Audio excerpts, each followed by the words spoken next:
Hey everyone, screen पर जैसे आप देख रहे हैं आज हम करेंगे क्लास 11th का ये चैप्टर करेंगे जो है अकाउंटेंसी से। ये लिया है मैंने एनसीईआरटी की बुक।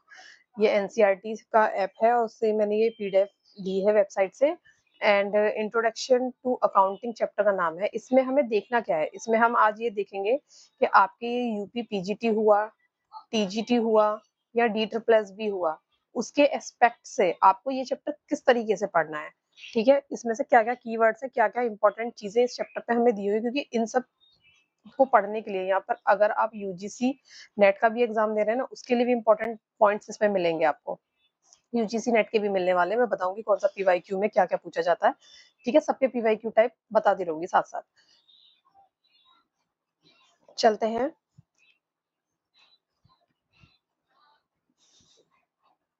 इसमें ओवरव्यू दिया हुआ है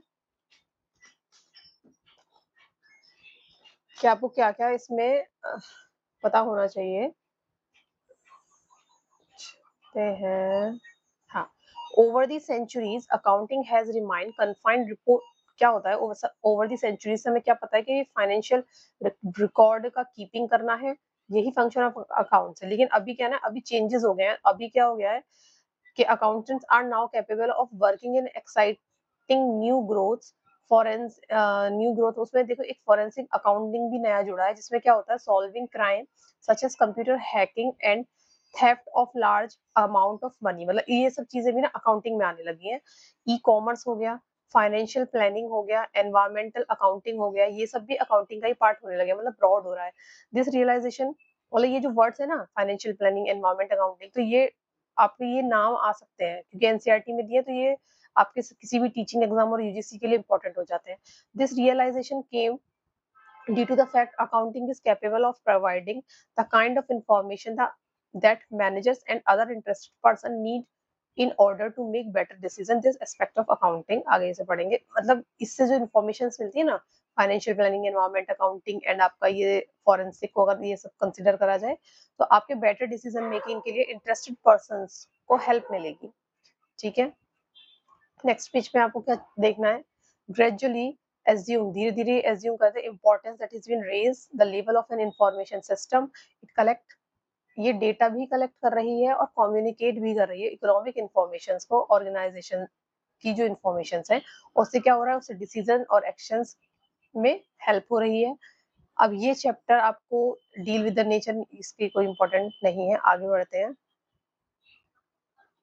meaning of accounting, meaning of accounting एक है ये American Institute of Certified Public Accountants, ये इंपॉर्टेंट है। डिफाइन अकाउंटिंग, इसकी definition as the art of recording, classifying and summarizing in significant manner and in terms of money and transaction and event which are in part at least of financial character and interest, interpreting the result therefore। ये इनकी definition दी हुई है, ये important हो सकती है, इसको आप नोट कर सकते हैं। इन 1966 the American Accounting Association define accounting as a process of identifying, measuring and communicating economic information to permit informed judgement and the decisions by the user. ये डेफिनेशंस आपके लिए इंपॉर्टेंट हो सकती है क्योंकि अक्सर ये एग्जाम्स में डेफिनेशंस आ जाती हैं अकाउंट से रिलेटेड। ये आपको प्रोसेस दिया हुआ है।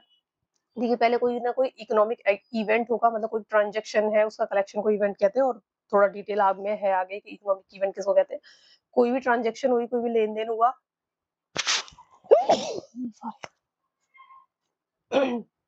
उसके बाद क्या होगा, उन सब चीजों को हम रिकॉर्ड करेंगे, अकाउंट्स बनाएंगे, तो अकाउंटिंग प्रोसेस होगा। फिर वो कम्युनिकेशन होगा, क्योंकि कम्युनिकेशन मतलब सब उसको देखेंगे, सबको इन्फॉर्मेशन मिलेगी जिनको जरूरत है, इंटरनल एक्सटर्नल।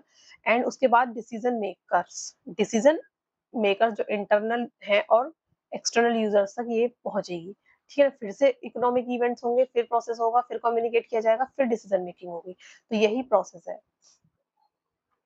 नेक्स्ट पेज पे आपको क्या चाहिए, देखिए 1970 में अकाउंटिंग एआईसीपीए, जो भी ऊपर भी पढ़ाते हैं, इनकी डेफिनेशंस भी पढ़ी है। Also emphasise that the function of accounting is to provide quantitative information primarily financial in nature हो about economic entity. This is intend to be useful in making economic decisions. ठीक है, आगे देखिए इसमें क्या दिया हुआ है, ये एक तरीके से आपको प्रोसेस दिया है, प्रोसेस दिया है अकाउंटिंग का। क्या होगा, पहले इकोनॉमिक इवेंट, फिर यही आपका अकाउंटिंग प्रोसेस है। ये जो भी हमने देखा था डायग्राम के थ्रू, ये इकोनॉमिक प्रोसेस है। पहले इकोनॉमिक इवेंट होगा, फिर आप उसे आइडेंटिफाई करोगे, मेजरमेंट करोगे, रिकॉर्डिंग करोगे, कम्युनिकेशन करोगे। आइडेंटिफाई का मतलब क्या है कि हमारे बिजनेस से रिलेटेड है या नहीं, मेजरमेंट अमाउंट से रिलेटेड हो, क्योंकि आप क्वांटिटेटिव डेटा को उसमें डालते हैं, क्वालिटेटिव को नहीं। फिर उसे रिकॉर्ड कर लेंगे, रिकॉर्ड करने के बाद वो कम्युनिकेट मतलब सबके सामने उसको पूरे जो आपके अकाउंट्स वगैरह होंगे वो सबके लिए हैं देखने के लिए, ठीक है। फिर ऑर्गेनाइजेशन, ऑर्गेनाइजेशन के यूजर्स, इंटरेस्टेड यूजर्स के पास जाएगी, ठीक है। ये एक तरीके से प्रोसेस है। Event of organisation to be interested user such information, ये सारी इंफॉर्मेशन होने से लेके और इंटरनल और एक्सटर्नल यूजर्स तक जाने तक का प्रोसेस। अब देखिए हिस्ट्री में क्या हो सकता है, हिस्ट्री भी थोड़ा सा इम्पोर्टेंट है कि सबसे पहले इसको कहाँ, बेबीलोनिया इन इजिप्ट 400 BC, ये इम्पोर्टेंट है। सबसे पहले यहाँ पर ही अकाउंटिंग को देखा गया था। सिविलाइजेशन है, देखो accounting as a old age civilisation, ठीक है। Who recorded transaction of payment of, यहाँ पर क्या होता था, वेजेस एंड टैक्सेस को ना क्ले टैबलेट्स, क्ले मतलब मिट्टी के उस पर रिकॉर्ड करा जाता था।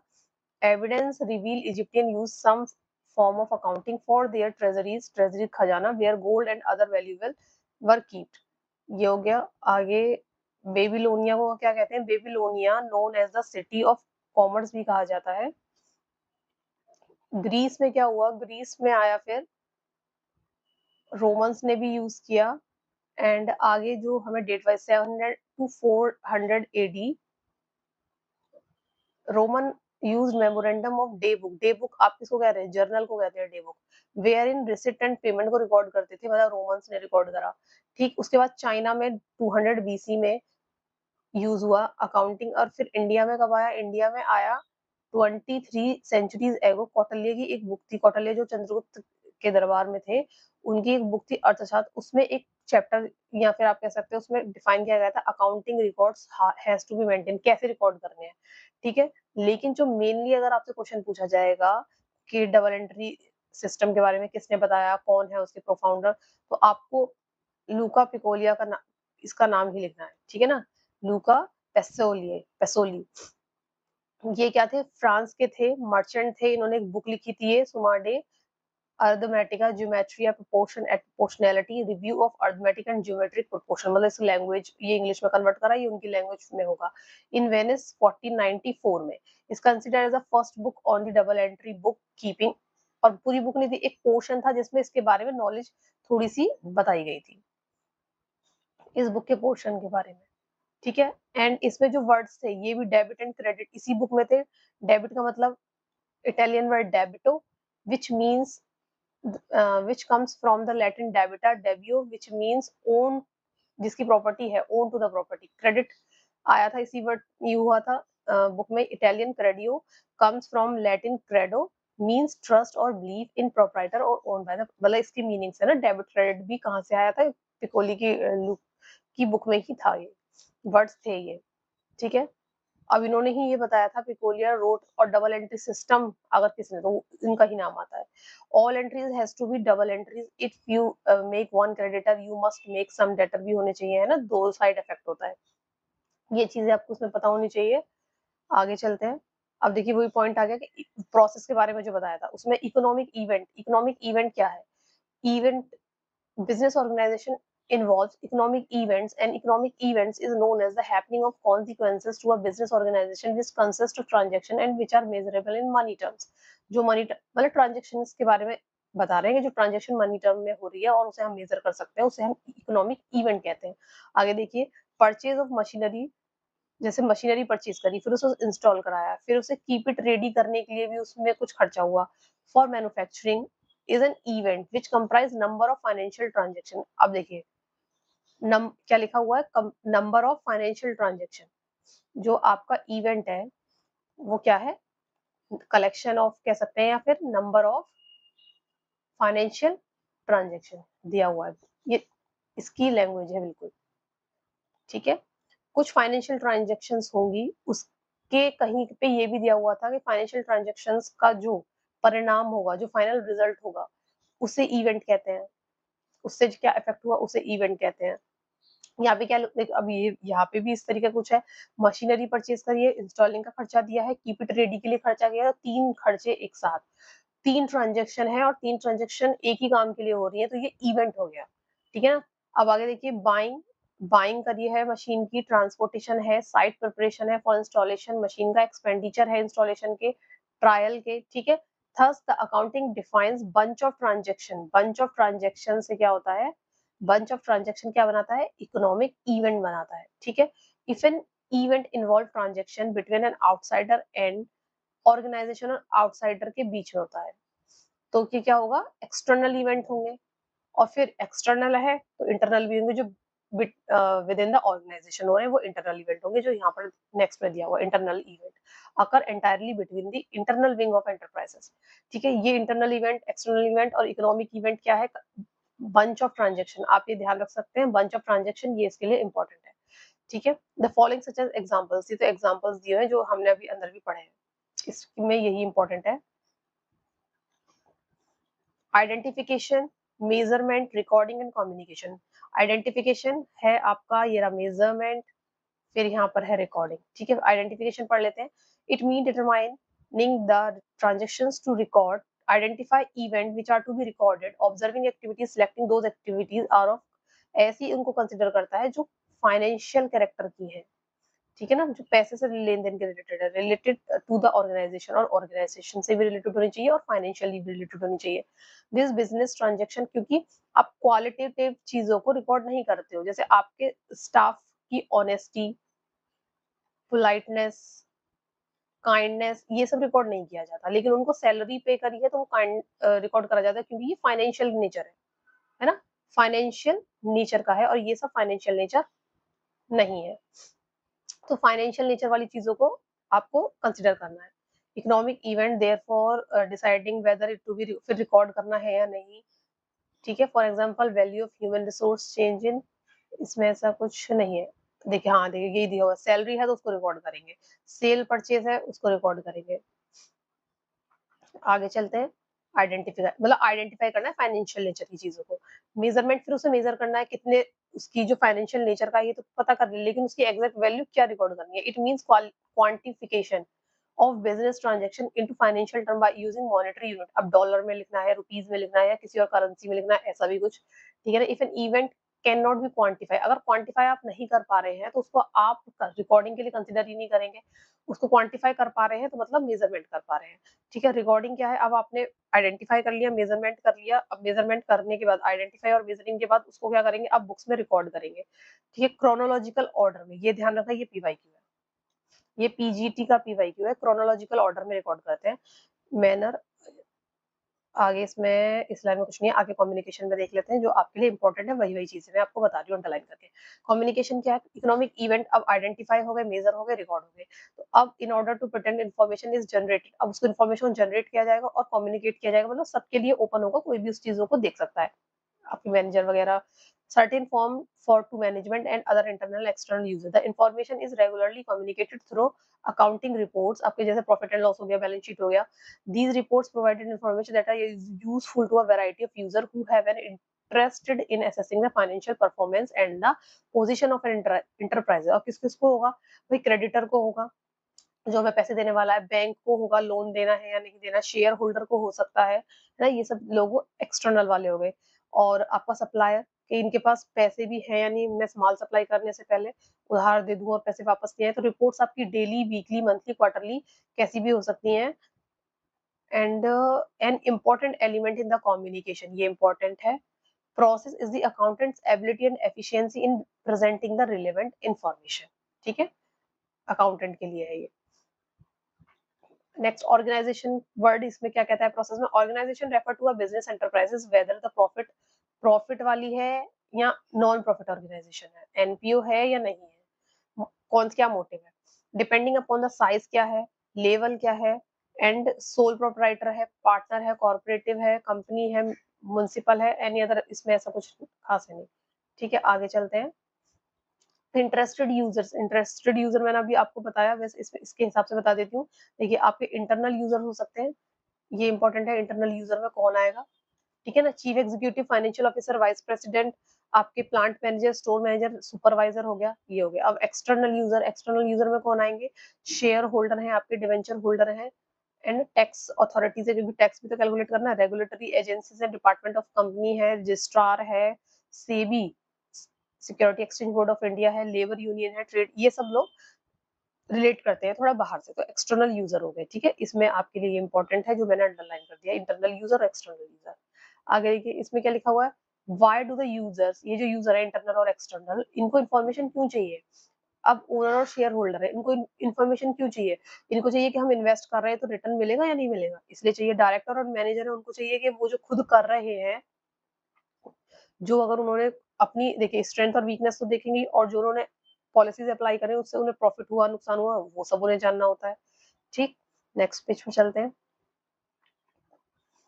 क्रेडिटर क्रेडिटर को रिपोर्ट क्यों चाहिए सब क्या हो रहा है, क्योंकि उसका कुछ ड्यू है अमाउंट, तो उसको पैसे मिलेंगे या नहीं मिलेंगे, आगे उसको पैसे देने चाहिए या नहीं।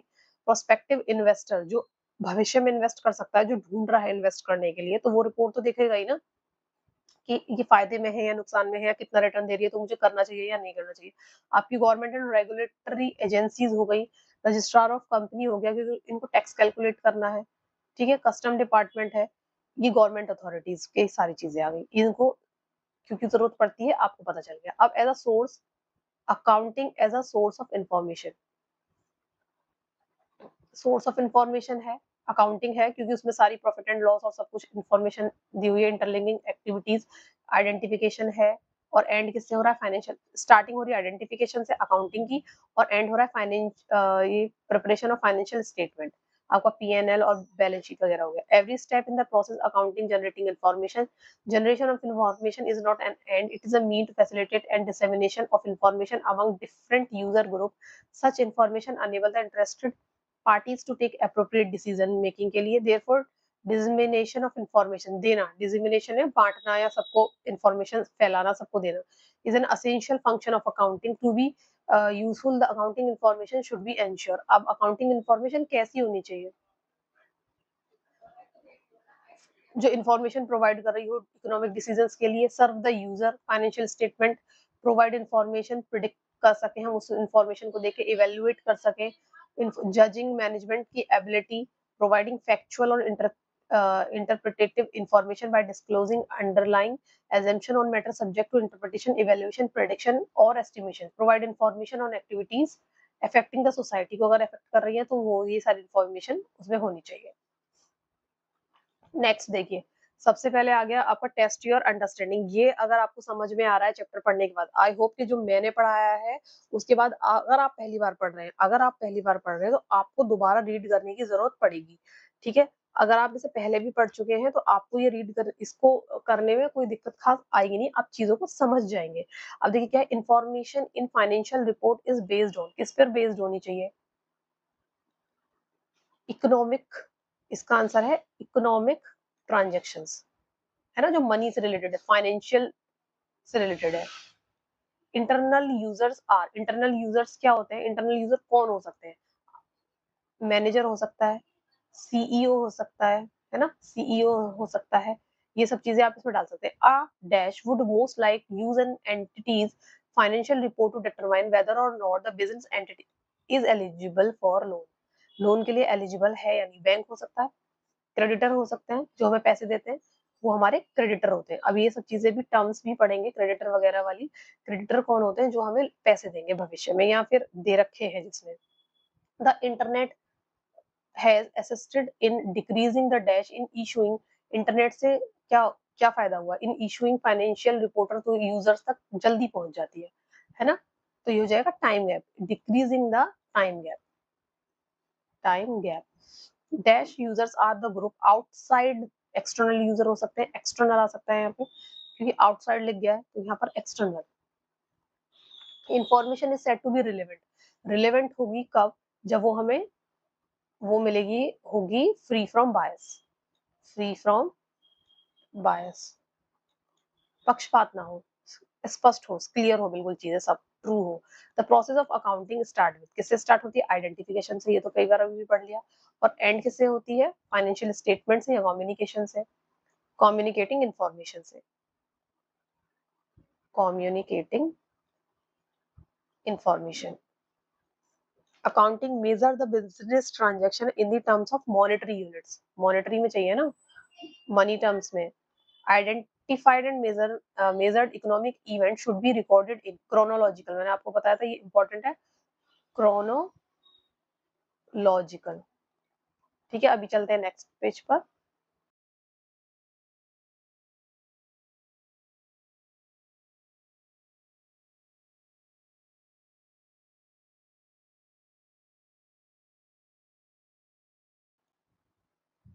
The role of an accountant in generating accounting information is to observe, screen and recognize event and transaction to measure and process them। ये सब रिपीटेड वाली बातें हो गई।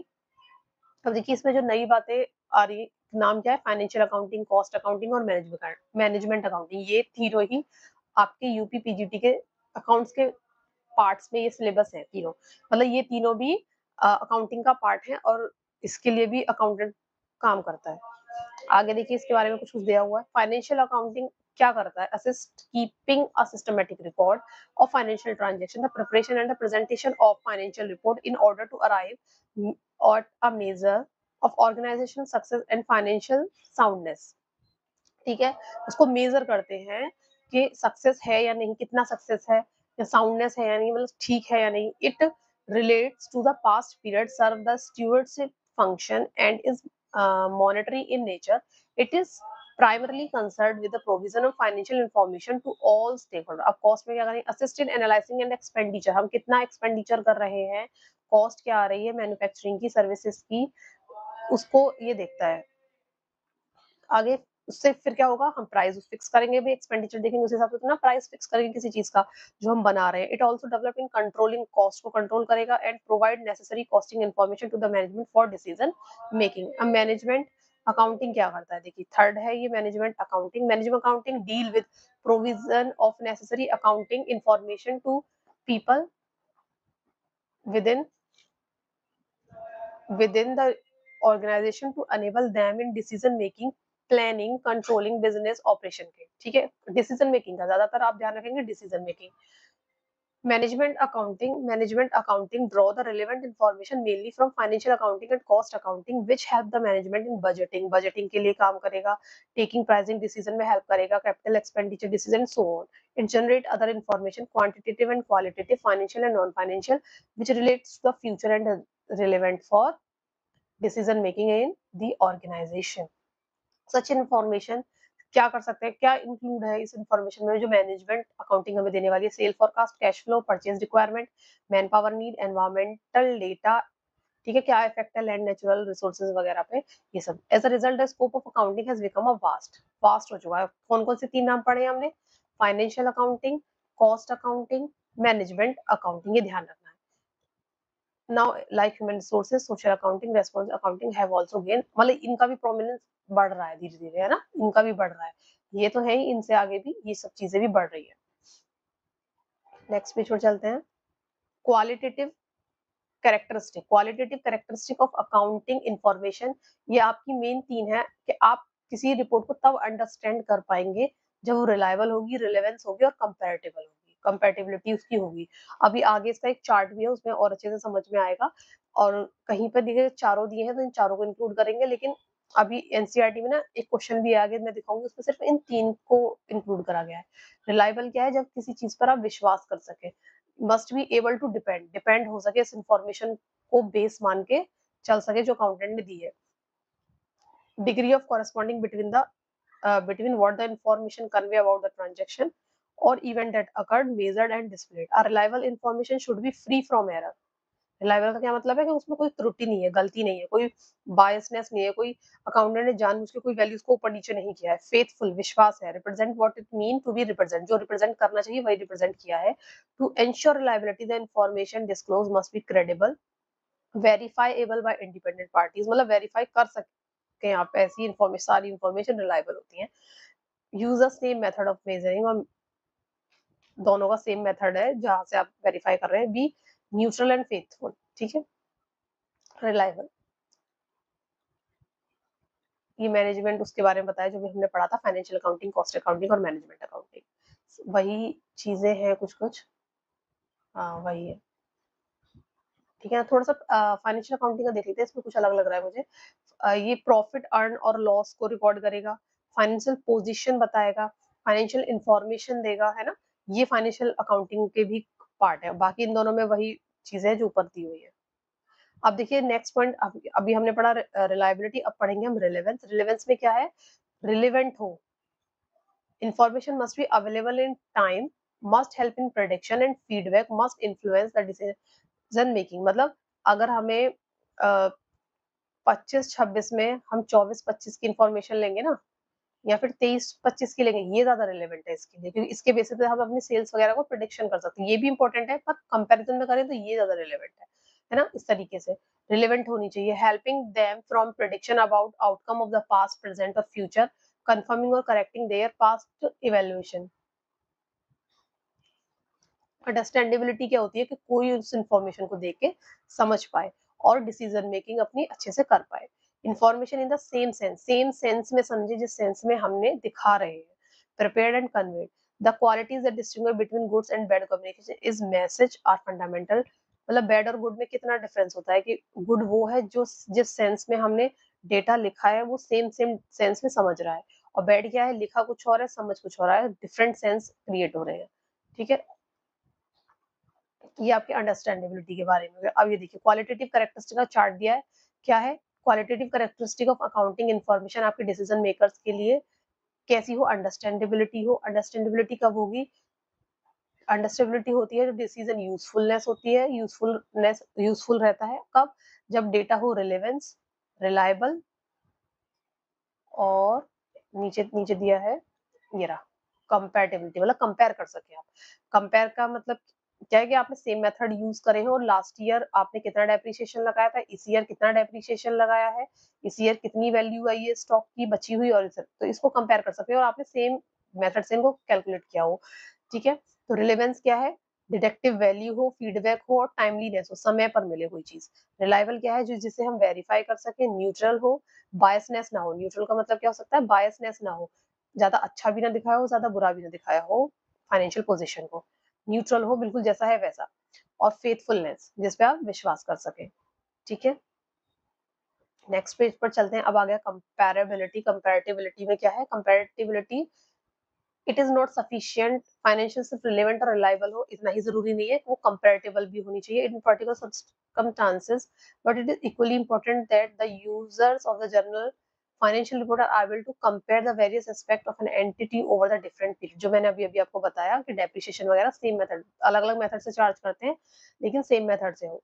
आप देखिए योर सीनियर, ये वाला इसके बारे में मैं अभी बात कर रही थी। You are the senior accountant of Ramona Enterprises Limited. What are the 3 steps would you take to make your company financial statement understandable? Understandability कब आएगी, अभी मैंने बताया जब डेटा आपका रिलेवेंस हो, रिलायबल हो और कंपेरेबल हो, है ना। कंपैरेटिबिलिटी हो आपके डेटा में, इस तरीके से ये तीनों नाम इसमें आएंगे।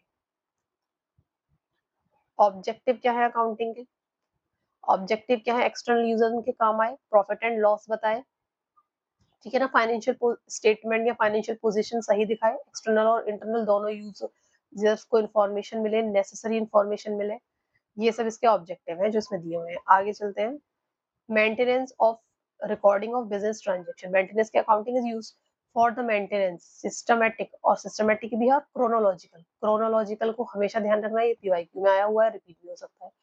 ठीक है, cannot be accurate numerous valid transaction होती है, लेकिन हमें लेना क्या है, परचेज सेल जिनका मॉनेटरी टर्म्स हो, जिसे मॉनेटरी टर्म्स में आप कैलकुलेट कर सके। रेगुलरली रिकॉर्ड वेरीफाई, और सबसे इंपॉर्टेंट जो रिकॉर्ड आप मेंटेन कर रहे हैं वो वेरीफाइबल हो, उनका कोई एविडेंस हो, जैसे जिसे हम वाउचर कहते हैं। वाउचर से अभी आगे भी वाउचर के बारे में आएगा, तो वाउचर एविडेंस होते हैं और उससे वेरीफाई किया जा सकता है।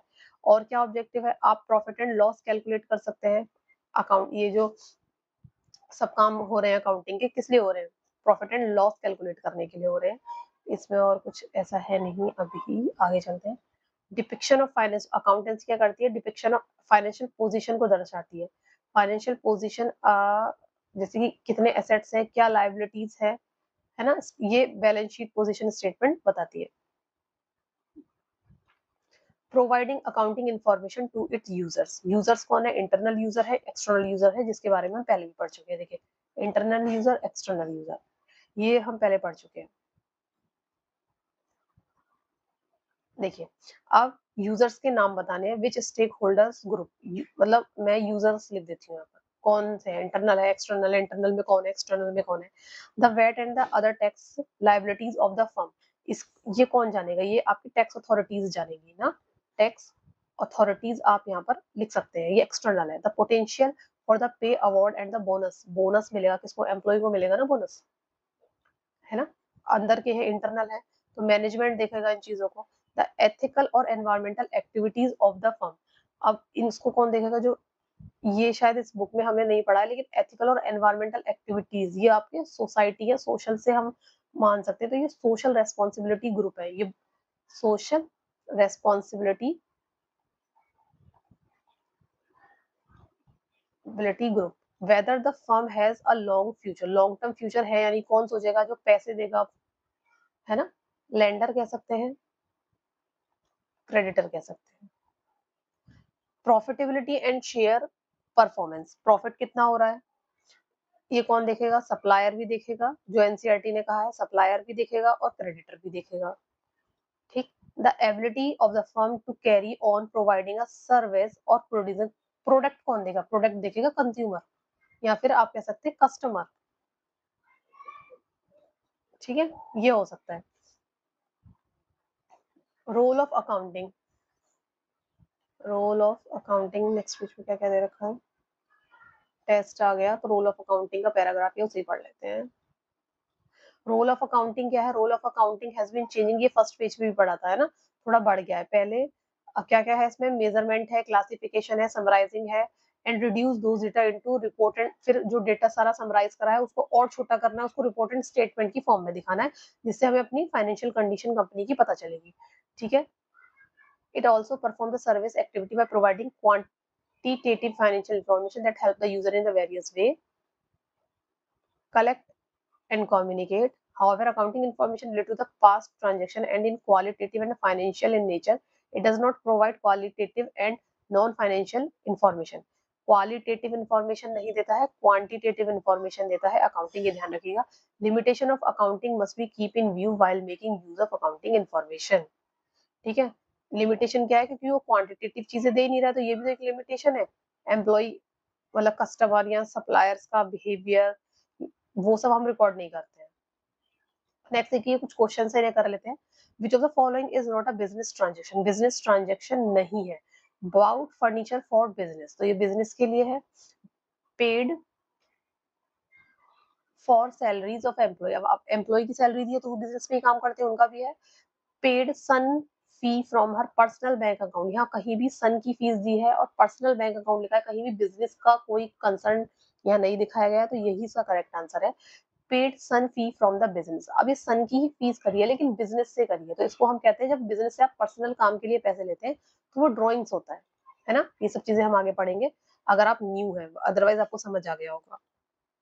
अब ये क्या है? Deepti want to buy a building of her business today, ये शायद ना उस समय, ये किस समय की बुक है, तो इसको अभी हम अवॉइड करेंगे इस क्वेश्चन को, इससे हमें अभी कुछ रिलेट नहीं कर पा रहे हैं क्वेश्चन को पढ़ के।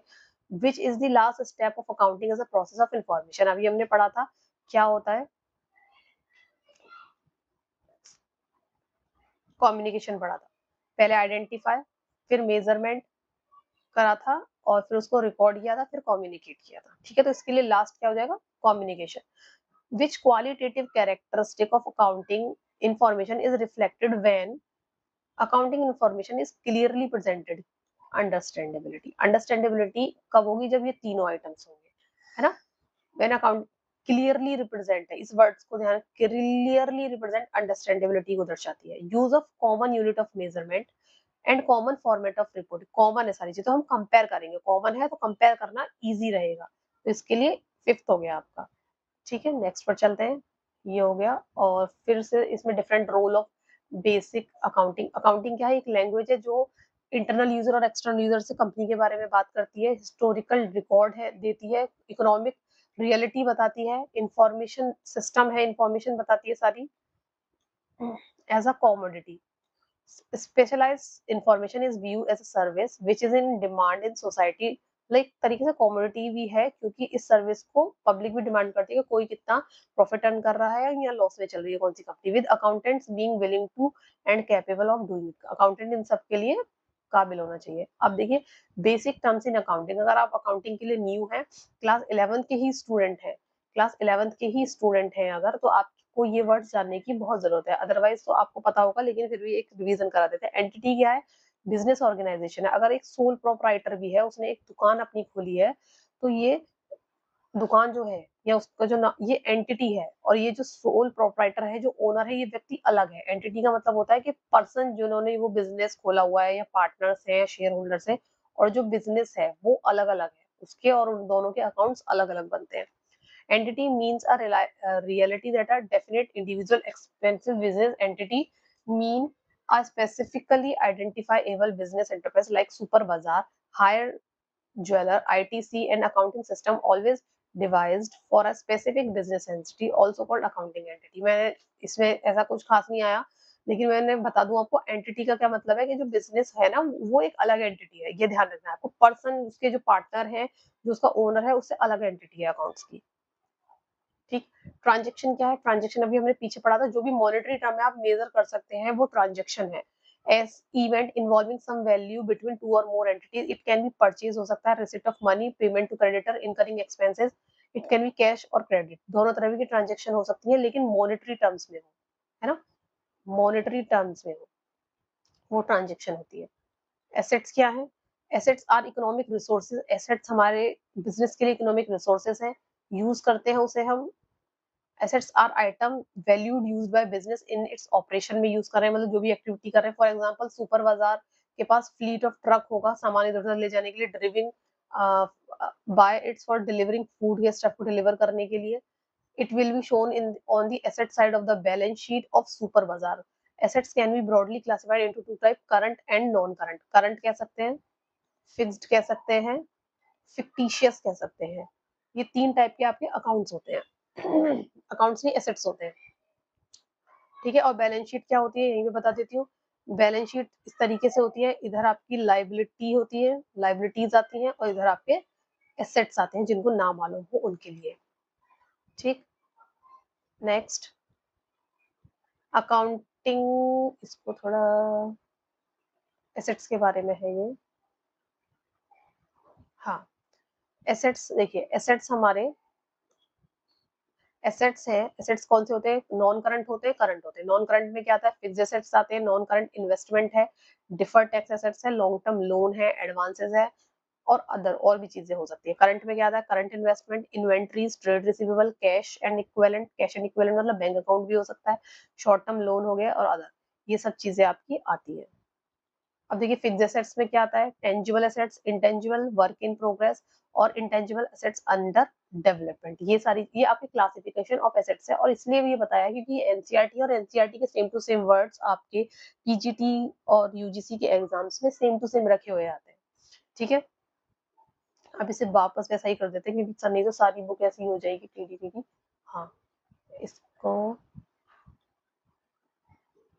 इस तरीके से था ये। हाँ, तो अब चलते हैं, अब हो जाएगा हमारा पेज सीधा, नेक्स्ट पेज पर चलते हैं। अब देखिए लाइबिलिटीज क्या होती है? लाइबिलिटीज क्या होती है? लाइबिलिटीज वो होती है हमें जो पे करना है, किसी को पे करना है। अब किसी के बदले पे करना है, क्या पता हमने कुछ सामान परचेज किया हो उसको पे करना है, कोई एक्सपेंसेस करे हो जैसे इंस्टॉलेशन कराया हो, मशीनरी परचेज करते समय, तो उनके जो जो भी हमें पे करना है वो हमें लाइबिलिटीज है।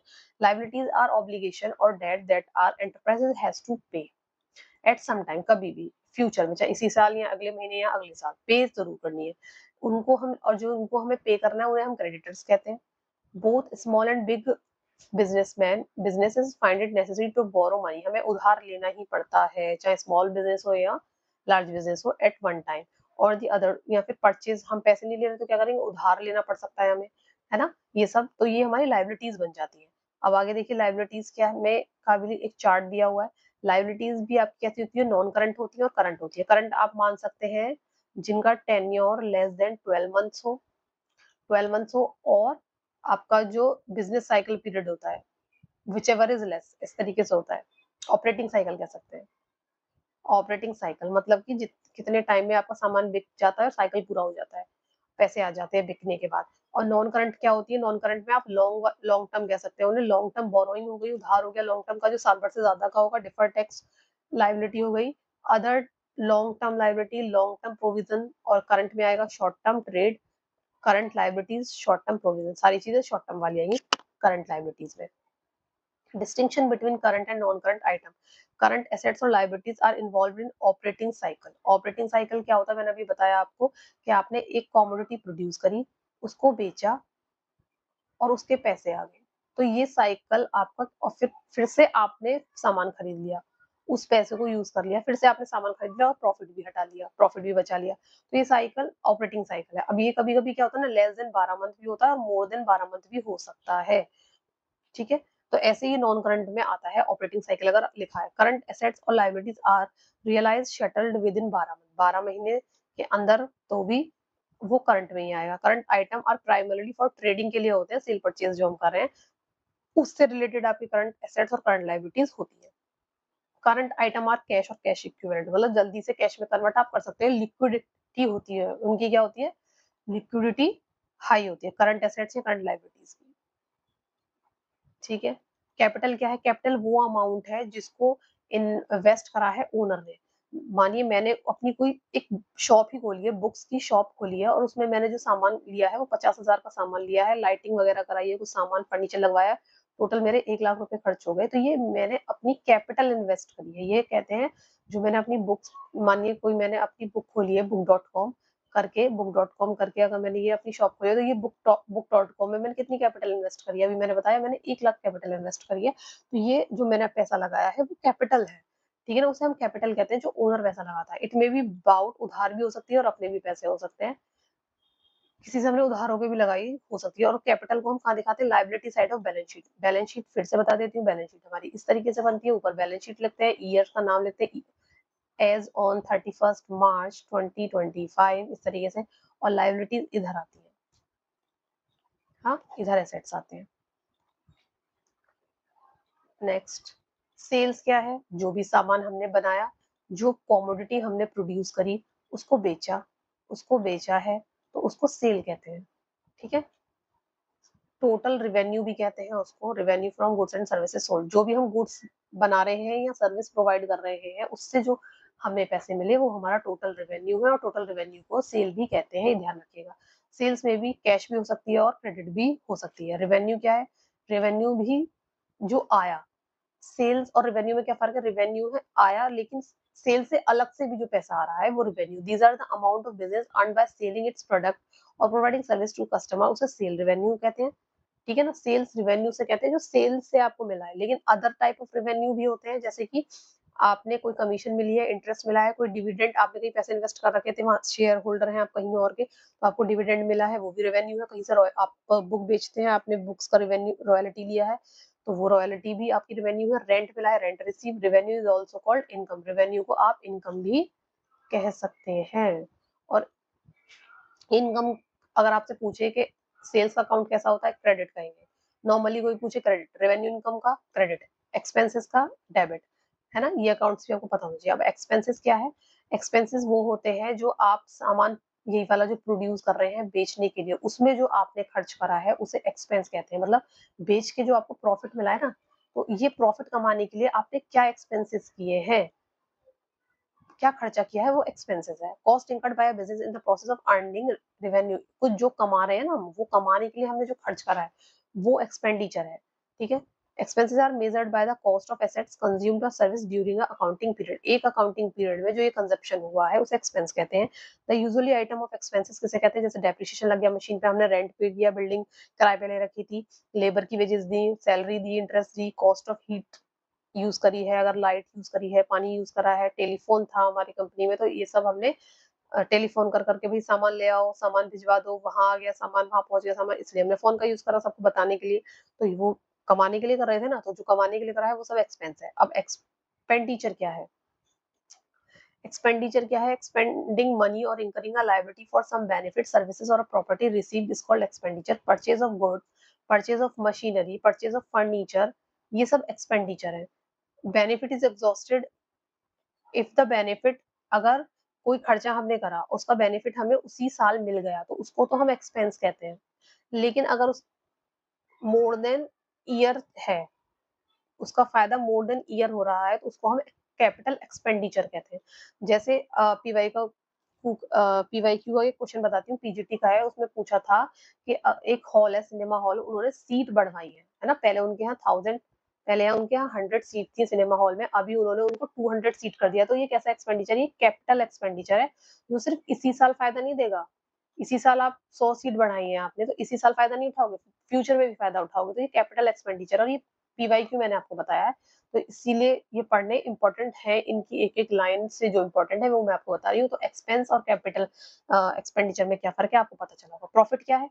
जो हमने रेवेन्यू कमाया सेल करके, रेवेन्यू यहाँ पर क्या है? सेल से रेवेन्यू की बात हो रही है, और उसके एक्सपेंसेस को माइनस कर दो तो जो बचा हुआ है प्रॉफिट है। मतलब उस सेल्स प्रोड्यूस को प्रॉफिट कमाने के लिए जो हमने खर्चा किया, एक्सपेंस किया, उसको माइनस करना है किसमें से? टोटल सेल में से। तो ये आपका बचेगा प्रॉफिट। एक क्या होता है? मतलब प्रॉफिट रिलेटेड है आपके सामान से, जो सामान आप बना रहे हो, बेच रहे हो, है ना, इन्वेंट्री से। सामान क्या? इन्वेंट्री कह सकते हैं। और गेन क्या है? गेन क्या है?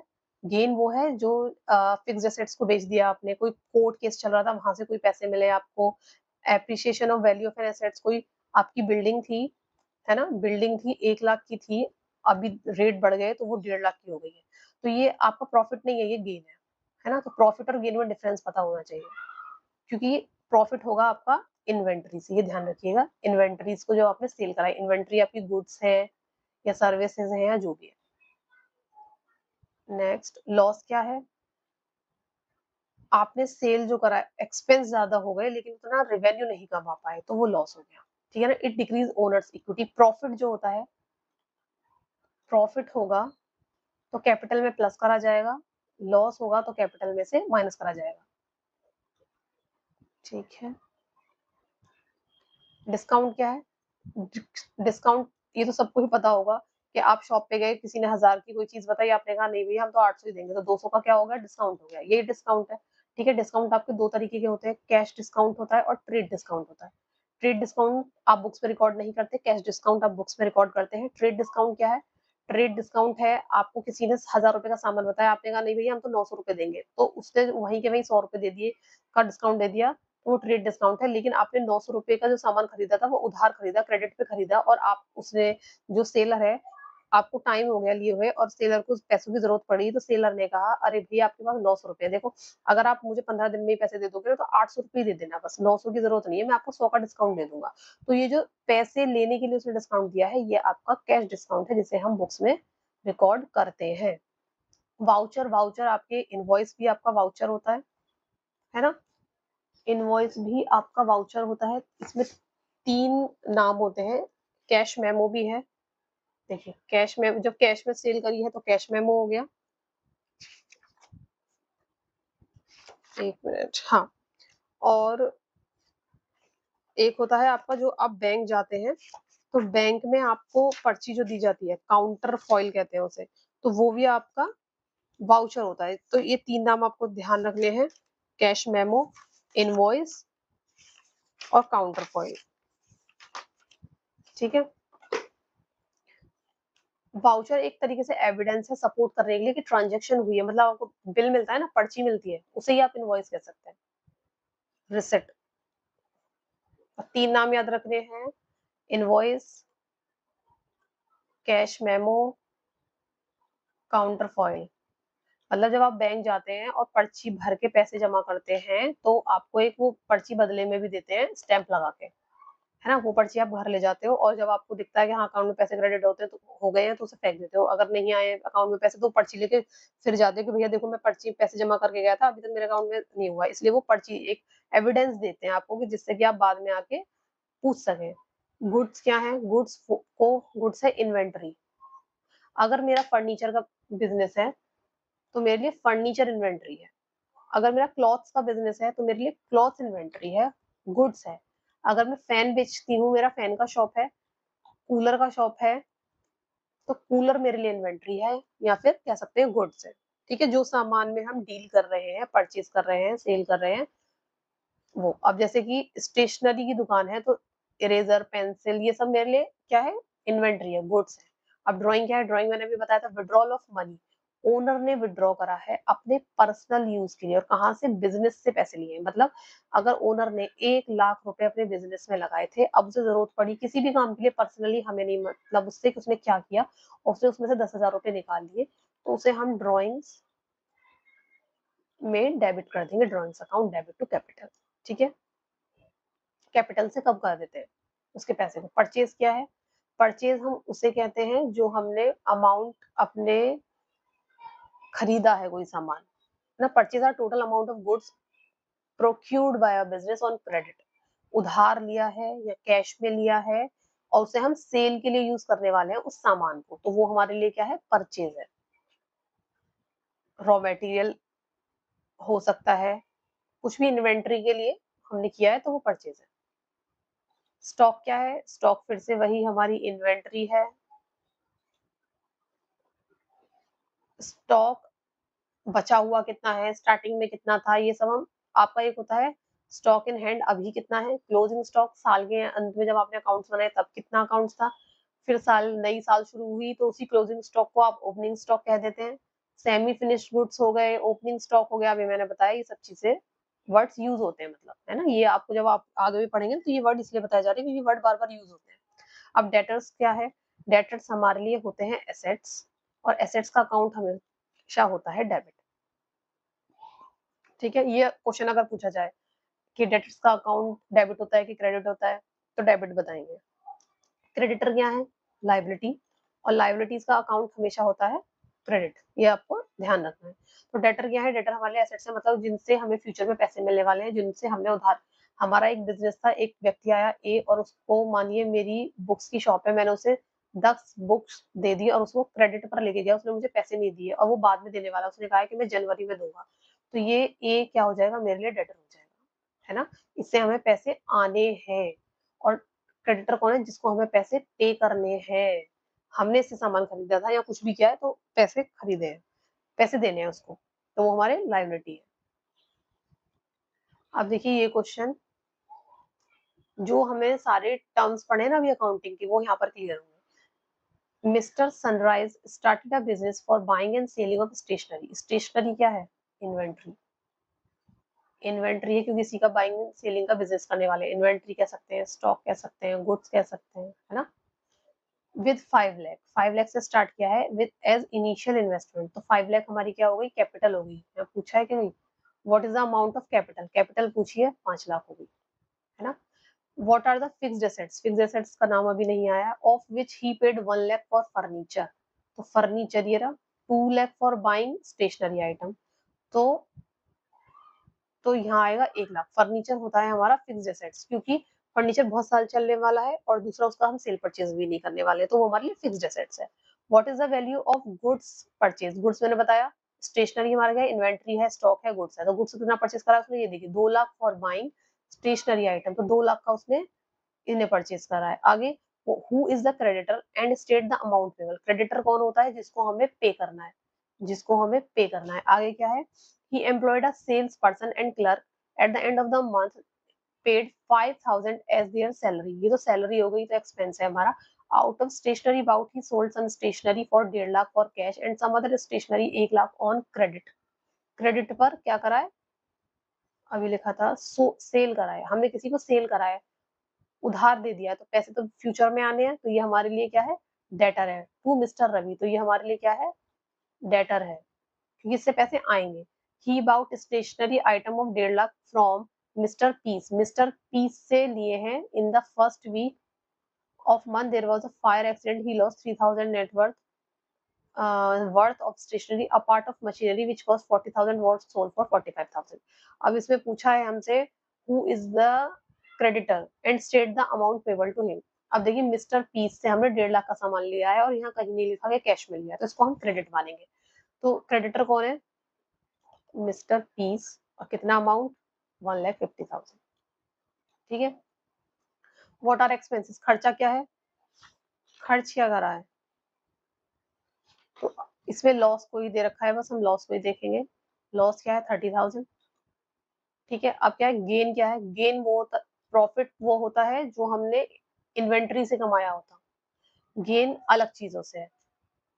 जैसे कि देखिए एक मशीनरी थी, ये हमारा स्टॉक नहीं है, ये फिक्स्ड एसेट्स है, 40,000 की थी, 5,000 की 45 की होगी, मतलब 5,000 का उसमें इंक्रीज हो गया, 5,000 का उसमें इंक्रीज हो गया। तो ये क्या है हमारे लिए गेन है, जो आपके शेयर से, इन्वेस्टमेंट से, कमीशन से, मशीनरी बेचने से, कैपिटल गेन से आपको कुछ मिल रहा है वो गेन है। ठीक है, और आप इन्वेंट्री से कुछ कमा रहे हैं तो वो प्रॉफिट है, स्टॉक से कमा रहे हैं वो प्रॉफिट है। आगे देखते हैं, what is the loss. Loss था आपका 30,000 जो जल गया, है ना। Who is the debtor, debtor हमने पढ़ा था अभी, और कितने अमाउंट का था, मिस्टर रवि, मिस्टर रवि। अभी देख लेते हैं, मैंने लिखा ही था, रवि क्या है डेटर है, और कितने का 1,00,000। एक मिनट, फिफ्थ लॉस और एक्सपेंस में कुछ लग रहा है, फिफ्थ में, हाँ अब इसको देखना पड़ेगा ना, इसको देखेंगे अभी। ये कुछ मैंने इसमें लॉस का बता दिया, क्योंकि मुझे लगा लॉस का क्वेश्चन नहीं होगा। लॉस है 30,000 जो भी बताया, जल गया था मिस्टर रवि से, हमने उधार लिया 1,00,000 का। What is the total amount of expenses and losses incurred, total amount बताना है। तो लॉस तो अभी हमने देखा 30,000 का, एक्सपेंस अभी हमें देखना है क्या है। आगे determine the following assets as liability revenue none,